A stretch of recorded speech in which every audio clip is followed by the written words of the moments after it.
Thank you very much for staying with us here on Joy News at 8. An Accra fast-track High Court today spared MTN CEO Michael Ikpoki and two others arrested for contempt of court. The three are alleged to have failed to appear before the court today, despite a request by the judge for explanations as to why mobile phone services had not been restored to a aggrieved customer and constitutional lawyer Dr. Raymond Atuguba. The plaintiff is in court seeking the restoration of his mobile services and compensation for a violation of his rights, as well as a loss of business.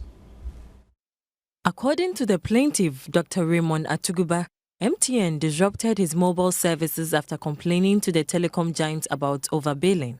For several years, I've been noticing poor services from MTN. I've been a customer of MTN since 2001. That's 11 years. What is particularly displeasing to me is the fact that there are so many instances of overbilling, which I've demonstrated in the suit I brought against them. He explained the facts of the matter, leading to the order of the arrest and the subsequent decision to rescind the order by the fast-track High Court. I brought a suit against them. It was filed on the 29th of June 2012.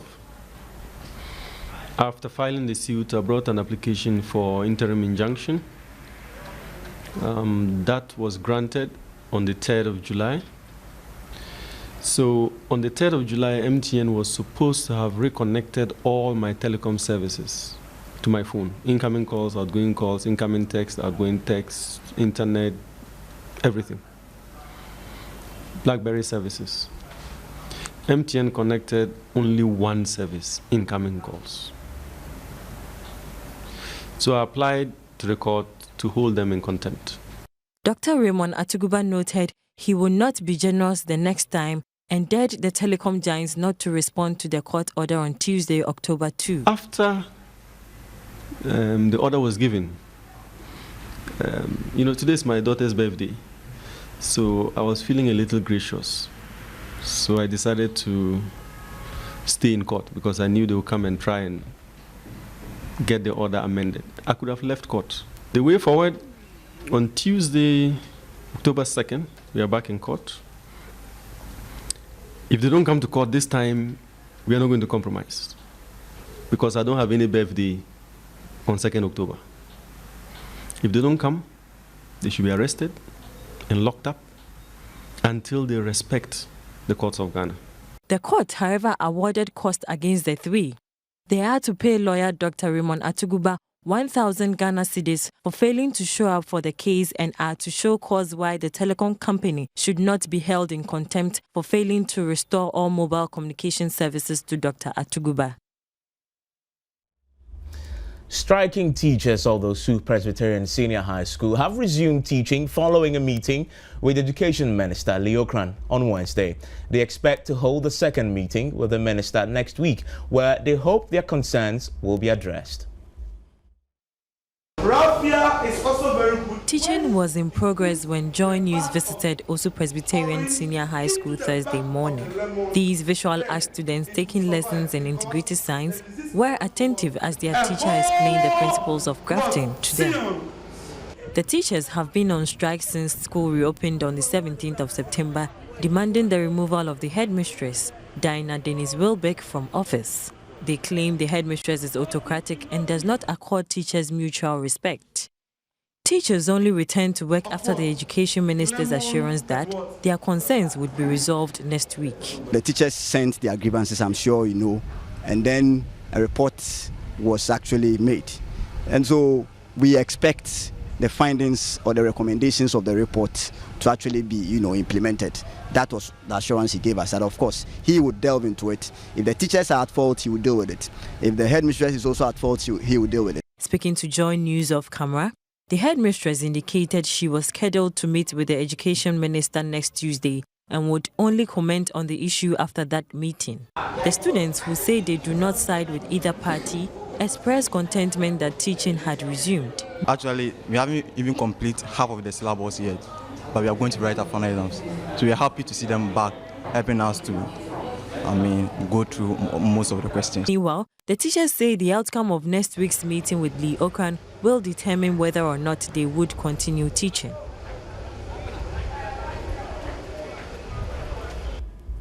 School enrollment rate has increased by an average of 18%, while dropout rates are falling by an average of 10.9% in beneficiary schools of the Ghana School Feeding Program.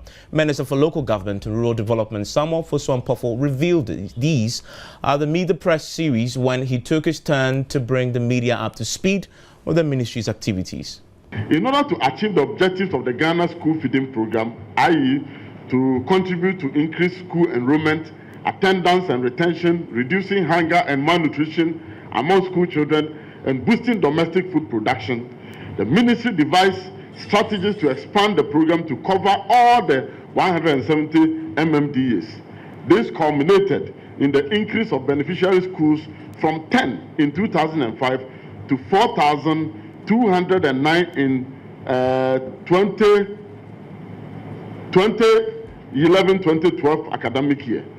This, in addition, beneficiary pupils have increased from 1,040,000 pupils in the 2010-2011 academic year to 1.6 million school children in the 2011-2012 academic year. He said an amount of 87 million Ghana cedis has been allocated for infrastructure and services to effectively manage waste in the country. Samuel Fosuampofo described as a daunting challenge the influx of illegal Chinese miners, blaming the situation on Ghanaians who front for them and the legal system that is unable to slap culprits with huge fines. What we are facing in our communities is that you have anybody who is coming from China doesn't know Abu Mosu. You have Ghanaian collaborators who will connive with them and then front for them and then move and go and take this land in the name of Ghanaians, only to realize that foreigners are working on it. I don't think that any agency like the Mineral Commission or any assembly will give permit to a foreigner to come and mine and degrade our environment. Some of the frustrations that we face when it comes to the implementation of the laws. Through our effort at the Eastern Regional Coordinating Councils and the RESEC, we managed to confiscate some excavators. The cost of operation, the cost of bringing the excavators to Koforidua and everything, then they went to court and they were asked to pay 200 Ghana cedis. 200 Ghana cedis as fines and then come and take their machines. On employment and job creation, 30,993 people have benefited in vocation and entrepreneurial skills under the Local Enterprises and Skills Development Project, LESDEP. From education to religion. And with that, 5,700 Ghanaian pilgrims will from Saturday be airlifted in barges to the Kingdom of Saudi Arabia to participate in this year's Hajj in Mecca.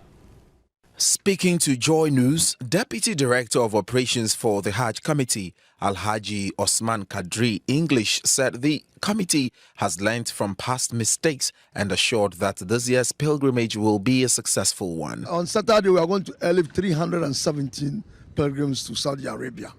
In all, we have 18 flights. The first flight will take off on Saturday, the 29th of September. And this will continue until the 12th of October. That's the first phase. And then when we're coming back we shall take off from Jeddah on the 4th. By the 15th of November, all our pilgrims should be back home to rest well and take part in the general elections in December. He entreated Ghanaians to pray for them so they can have a successful pilgrimage. And you're still watching Joy News at 8. We'll take a short break. We'll be right back with more. Stay with us.